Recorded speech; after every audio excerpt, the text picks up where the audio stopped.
Obsession isn't unhealthy. Indifference is. In a world that moves this fast, only the obsessed survive.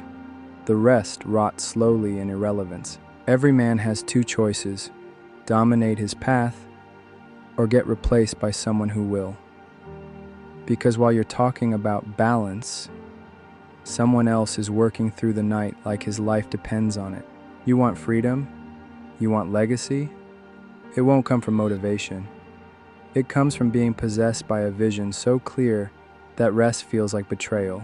People will say you're doing too much, but what they're really saying is, you're doing more than me.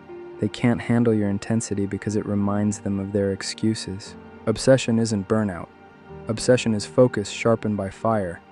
Burnout is chasing things you don't believe in. Obsession is becoming someone who refuses to be average. The truth? If you don't build a life that pulls you forward, you'll be trapped in a life that drags you down.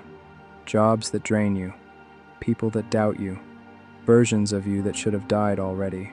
You want to rise? Get obsessed with rising. Every day, every representative, every hour of silence, study, and sacrifice, until the man in the mirror starts looking dangerous.